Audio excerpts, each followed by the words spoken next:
Okay, Assalamualaikum dan selamat sejahtera saya ucapkan kepada Encik. Nama saya Mas Nalina binti Makno. Seperti yang telah dibincangkan sebelum ni, di sini saya ingin menemu ramah Encik Muhammad Nabirul selaku Ya. salah seorang engineer. Jadi sebelum saya start, boleh tak Encik memperkenalkan diri sedikit dan latar belakang Encik sendiri? Silakan. Okey. Assalamualaikum dan selamat sejahtera kepada semua. Nama saya Muhammad Nabido bin Muhammad Noor. Jawatan saya sekarang ni adalah Mechanical Design Engineer. Saya bekas pelajar UTM, FTK, BETD juga. Saya batch ketiga dan saya grade pada tahun 2017. Okey, itu saja. Terima kasih. Okey, seterusnya saya terus kepada sesi temu ramah. Okey, saya terus kepada soalan saya pertama. Menurut Encik, apakah yang dimaksudkan dengan program keselamatan dan kesihatan di tempat kerja Encik sendiri?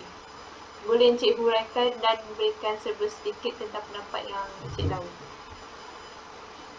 Yang saya tahu mengenai pelan keselamatan kesihatan ni adalah untuk mengenal pasti bahaya dan bagaimana tindak balas kita terhadap sesuatu kecemasan itu.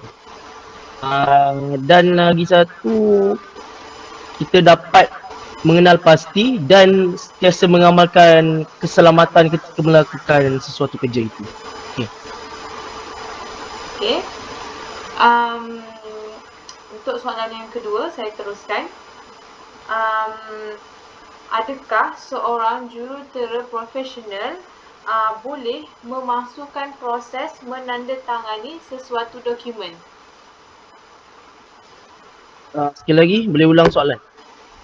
Adakah seorang jurutera profesional boleh memalsukan proses menandatangani sesuatu dokumen? Oh, mestilah tidak. Kita tidak boleh memasukkan sebarang dokumen. Itu adalah salah mengikut undang-undang, terutamanya daripada Lembaga Kerajaan Malaysia lah. Okey, itu sahaja.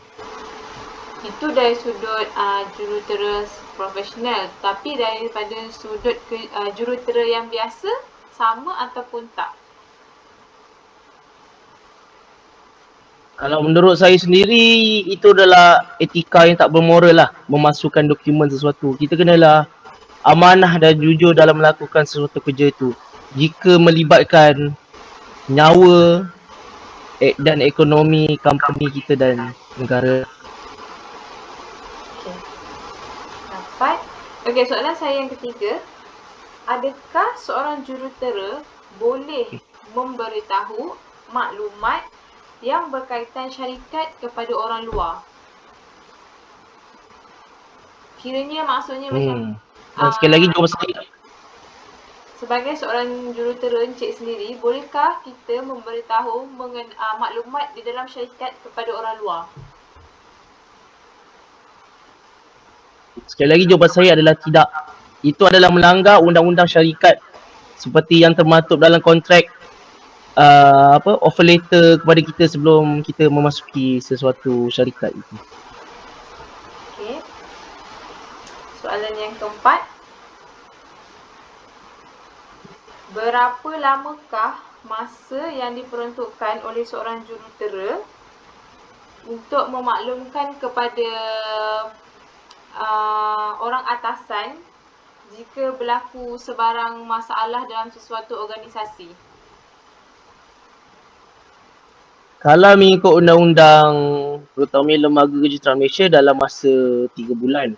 Kalau lebih 3 bulan tu boleh melanggar etika, so dia boleh disabit kesalahan. Tapi kalau mengikut saya, secepat yang boleh. Kita inform kepada atasan kita jika ada sesuatu masalah yang berlaku. Sebab untuk kita dapatkan penyelesaian dengan lebih cepat dan kita boleh menyelesaikan masalah itu tanpa menunggu lah. Jelah. Okey. Soalan saya yang seterusnya. mengikut logik ataupun mengikut Encik sendiri sebagai seorang jurutera, jika kita melakukan sebarang aktiviti ataupun tugasan yang diberikan, patutkah ataupun bolehkah kita menerima sebarang benefit yang berupa wang ataupun barang yang berharga? Kalau bagi saya, kita sepatutnya tidak boleh menerima sebarang penghargaan. Sebab itu boleh dianggap rasuah lah. Dan bagi saya, itu akan menimbulkan konflik of interest di masa hadapan jika kita berurusan dengan orang yang sama.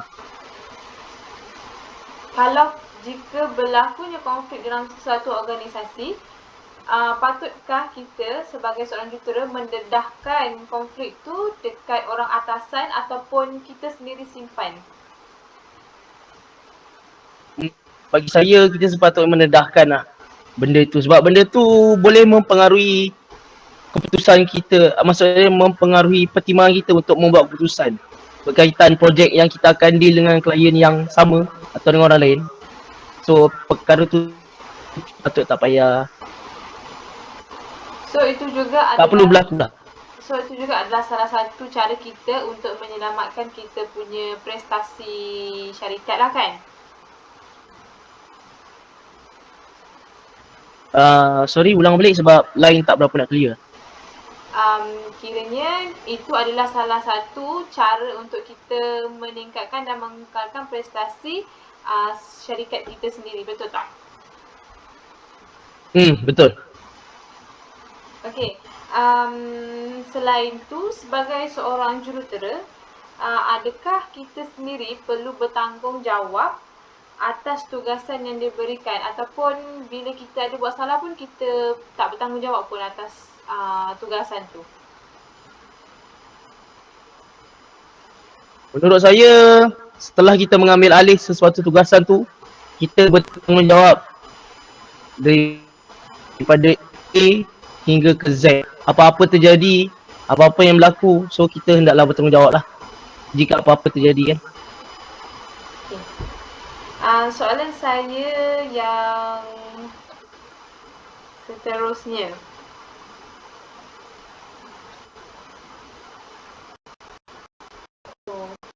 Dah tak ada lah soalan. Okay.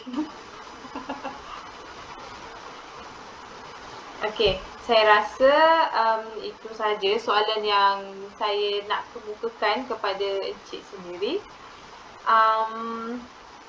Terima kasih di atas semua jawapan-jawapan yang sangat bermoral dan saya rasa memang patut diterapkan oleh semua engineer dalam Malaysia ni lah dan mengikut kod-kod serta Board of Engineering Malaysia. Akhir sekali, adakah Encik ada sepatah dua kata yang ingin Encik sampaikan kepada bakal-bakal engineer UTM ke?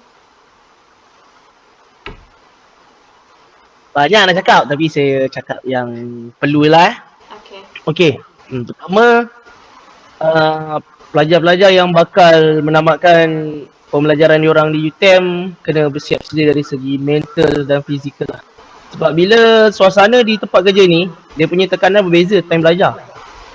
So sebab selalunya kita, contoh macam saya sebagai mechanical design engineer, kita akan mendapat task tu dalam masa yang cepat. Contoh dia bagi hari ni, so mungkin dia akan minta esok atau lusa. So dalam masa 2 hari tu, kita kena plan. Kita tak boleh terus buat kerja, kita kena sistematik lah.